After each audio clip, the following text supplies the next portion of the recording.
Et ouais, il s'agit d'un projet Marvel.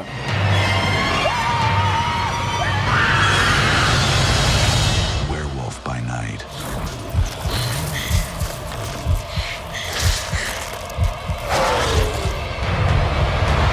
Bonjour à tous, j'espère que vous allez bien. On se retrouve en cette fin de semaine pour parler d'un projet un petit peu spécial. Je sais pas à vrai dire si ça a été très attendu, la date de sortie a été annoncée il y a à peine un mois à la D23. Mais après tout, ça reste un projet Marvel. Est-ce que le logo Marvel suffira à intéresser du monde? Je ne sais pas, on en parle. Werewolf by Night est un épisode spécial Marvel Studios réalisé par Michael Giacchino. Par une nuit sans lune, une cabale de chasseurs de monstres se rassemble au redoutable Bloodstone Temple après la mort de leur chef. Lors d'une étrange cérémonie en sa mémoire, les membres de cette organisation secrète participent à une mystérieuse compétition. Alors ce projet, qu'est-ce que c'est? Est-ce que je l'attendais? Alors comme je le disais, c'est vrai que l'attendre c'est un petit peu compliqué. Ça a été annoncé en tout cas au niveau de sa date de sortie très tard le mois dernier. C'est presque arrivé du jour au lendemain et forcément quand on a vu la bande-annonce, ça a piqué notre curiosité, notamment avec l'utilisation du noir et blanc. C'est adapté d'un comic book peu connu mais vraiment très peu connu du grand public. Et ça permet à Marvel de diversifier un petit peu ses contenus issus des studios Marvel.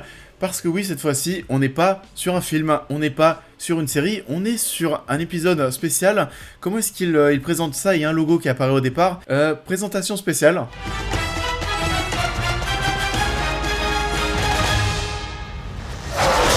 En gros, c'est la première œuvre d'une nouvelle rubrique du côté de chez Marvel. On sait qu'il y aura quelque chose d'autre. Alors là, on a eu la communication depuis bien plus longtemps. L'épisode spécial qu'on aura pour Noël à la fin de l'année avec les Gardiens de la Galaxie, ça fait partie de ces présentations spéciales. Donc, Werewolf by Night, ça m'intéressait pas non plus des masses, mais au niveau de ce que ça allait donner, au niveau de sa forme, de son format, je me suis dit, pourquoi pas. J'étais aussi curieux de voir ce que ça allait donner au niveau de la réalisation. Parce que oui, c'est Michael Giacchino qui s'en occupe, lui qui bosse déjà un petit peu du côté de chez Disney Marvel, avec notamment, alors c'est lui le compositeur des 3 derniers Spider-Man, c'est lui aussi qui a fait du côté de chez Marvel, je crois qu'il a fait le dernier Thor, il a fait aussi plein d'autres choses, il a fait du coup hors Marvel, la planète des singes, du coup c'est lui qui s'est chargé de la bande originale, c'est lui aussi qui a fait The Batman cette année.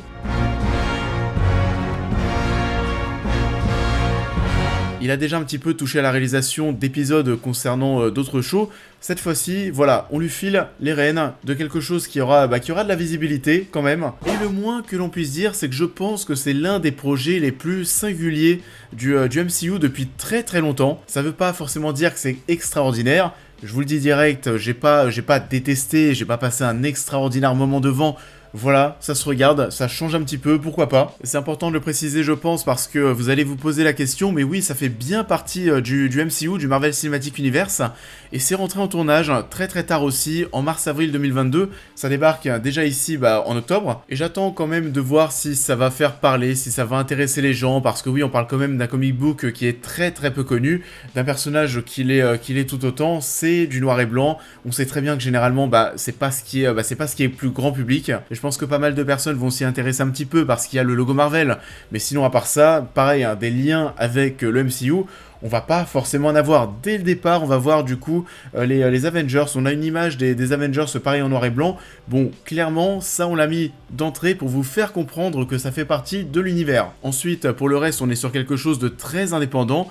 Et on va donc retrouver ces personnages que l'on ne connaît pas, qui nous intéressent très peu au départ. C'est vrai qu'on les présente pas trop. Il n'y a pas forcément de présentation, on va simplement avoir toutes ces personnes qui vont commencer à se chambrer, se comparer par rapport au nombre de monstres qu'ils ont déjà tués. Et toi, ça va te permettre, tu vois, lui il en a tué 51, 73, 111. Du coup, toi, en tant que spectateur, t'arrives à faire une échelle des pouvoirs, on va dire. T'essayes de comprendre qui est plus fort que les autres. On le disait, on a l'utilisation du noir et blanc avec un noir et blanc qui est assez particulier. On est sur du noir très sombre. On essaye de faire quelque chose qui fait très années 30, très années 40. Et les personnages vont un petit peu, vous savez, se battre pour récupérer une pierre rouge. C'est en gros la récompense du jeu qu'on va suivre dans... enfin, ce défi, même plutôt, qu'on va suivre dans cet épisode. La pierre, elle, est présentée en rouge.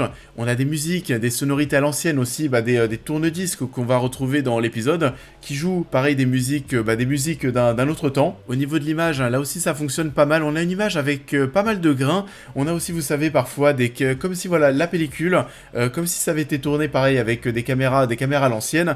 Il y a parfois des petits, vous savez, les petits trucs blancs qui apparaissent de temps en temps, des petits halos de lumière aussi parfois, enfin on dirait des halos de lumière, mais vous voyez ce que je veux dire. Au niveau de la mise en scène aussi, on va s'amuser un petit peu avec ça, on essaie de faire des choses qui sont un petit peu dépassées aujourd'hui, des gros ralentis durant des sauts, des effets de caméra qui sont aussi très datés. Au niveau des armes aussi, on essaye de coller à l'époque. On a cette arme, du coup, c'est ma préférée je pense, mais l'arbalète que tu mets sur le poignet, ça c'est la classe. Comme je le disais, on est sur quelque chose de 50 minutes qui est plutôt amusant. C'est clair, on a quoi? On a 10 minutes au début, on va t'expliquer un petit peu les règles du jeu, le défi. Ensuite, place au spectacle et à la découverte totale de l'univers. On va donc rencontrer Jake, qui est le personnage principal. Je ne sais pas si on va le retrouver dans d'autres projets MCU. Peut-être, on en reparlera un petit peu tout à l'heure. Et donc ouais, au global, on n'est pas forcément sur quelque chose d'indispensable. Clairement, c'est un petit plus. Si vous avez 50 minutes à tuer et que vous vous intéressez au Marvel Cinematic Universe à fond, que vous n'avez envie de rien louper, et bah allez-y. Pour le reste, je suis pas forcément sûr que ça va grandement vous intéresser. Et je vous rassure, si vous suivez les séries Marvel Studios sur Disney+, il n'y a pas 10 minutes de générique. Good luck. I'll be rotting for you. Et maintenant, c'est quoi la suite? Est-ce qu'on va retrouver le personnage de Jake dans l'univers? Est-ce qu'on va retrouver l'univers simplement qu'on a vu pendant 50 minutes dans le MCU? Est-ce que ça va rester quelque chose à part? Je ne sais pas. En tout cas, vu la fin de l'épisode, on peut laisser, oui, une petite porte entrouverte pour essayer de lier le tout. Ça pourrait aussi expliquer le fait qu'on va retrouver le loup-garou sous une autre forme, parce que là, dans l'épisode, on est sur un loup-garou qui fait très années 30, années 40 au niveau de son costume. Comment est-ce qu'il est présenté? Quelque chose qu'on ne pourrait pas mettre dans le MCU version 21e siècle.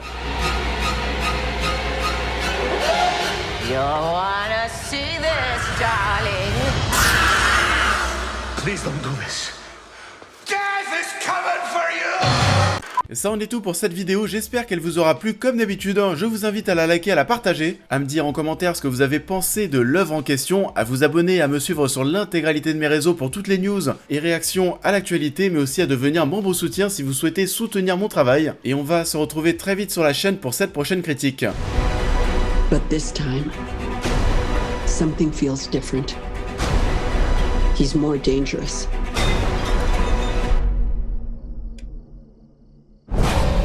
Et on va se retrouver la semaine prochaine pour parler d'un film qui me fait très peur, Halloween Ends. J'avais pas du tout aimé le dernier opus, je pense que les gens s'en souviennent un petit peu. On verra ce que ça donne, on verra si on a la chance de terminer quand même sur une petite bonne note. J'avais plutôt bien aimé le premier opus, donc ça serait bien de bien commencer et de bien terminer. En tout cas, je vous souhaite à tous une très belle fin de semaine et je vous dis à très vite.